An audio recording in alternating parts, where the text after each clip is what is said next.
for Faith Book, the Book of Faith, the Word of God, the Bible. Magandang araw po sa inyong lahat. Happy New Year po. At salamat po sa Panginoon sa pagkakataon na ako po ay makapagbahagi sa inyo ng kanyang banal na salita. At ang ating FBK po ngayong January 2, it's the second day of January 2024.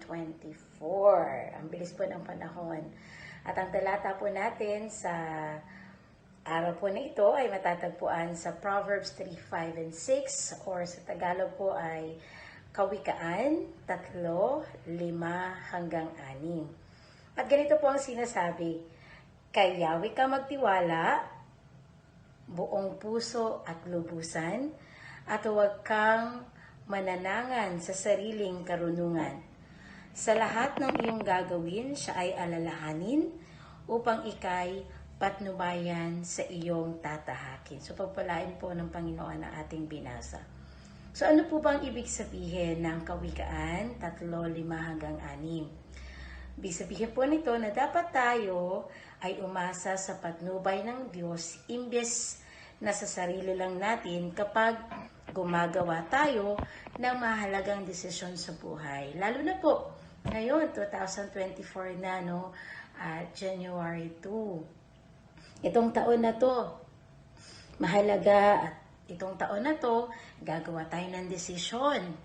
So, ibig sabihin po na itong Kawikaan 3, talatang 5 hanggang 6 ay pinapaalalahanan po tayo na imbis sa sarili tayo magtiwala sa lahat ng desisyon na gagawin natin, bagkus tayo po ay magtiwala sa Panginoon. Meron pong 4 na bagay akong nakita dito, mahalaga na nakita ko po sa talatang ito. Una po, magtiwala tayo sa Diyos ng buong puso.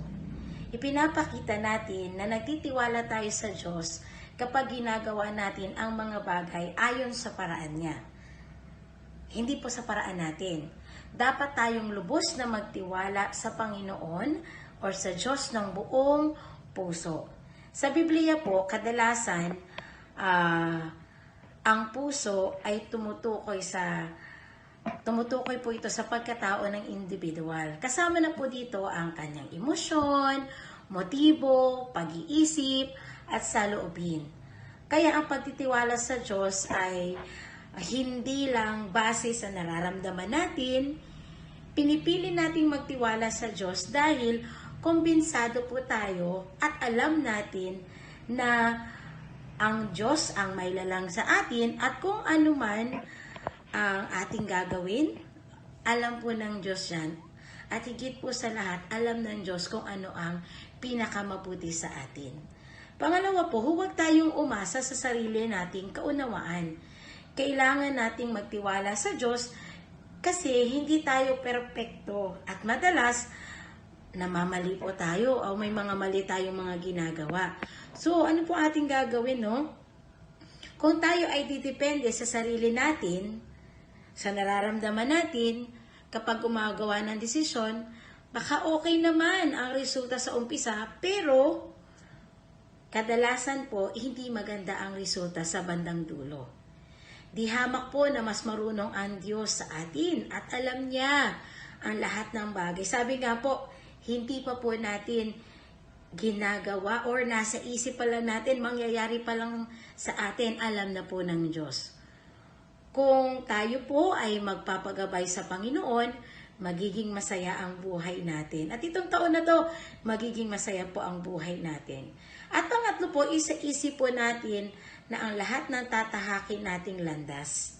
Dapat nating alamin ang pananaw ng Diyos sa bawat bahagi ng buhay natin at sa tuwing gagawa tayo ng mga importanteng desisyon. Magagawa natin iyan kung tayo ay mananalangin at hihingi po tayo ng patnubay at susundin natin ang kanyang mga salita. At ito po ay ang Biblia. At ang pang-apat po ay itutuwid niya ang ating mga daan. Itinutuwid po ng Diyos ang ating daan sa pamamagitan ng pagtuturo sa atin kung paano mamumuhay ayon sa pamantayan niya. Kaya maiiwasan natin ang ilang problema at magiging mas masaya po tayo. So, tandaan po natin, no, ang Kawikaan, 3, 5, talatang 5 hanggang 6. Ito po paalaala ng Panginoon. Actually po, palasak na po itong verse na to sa atin. At lagi po natin itong nababasa.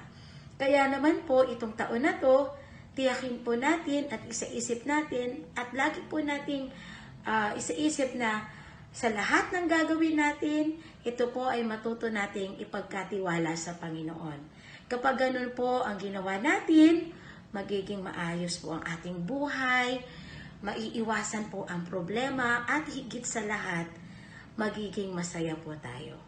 So, Happy New Year po sa inyong lahat, mga kapatid.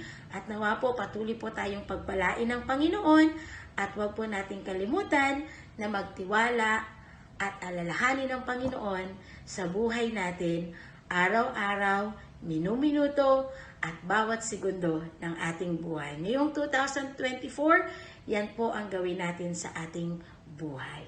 Magandang araw po sa inyong lahat at pagpalain po kayo ng Panginoon.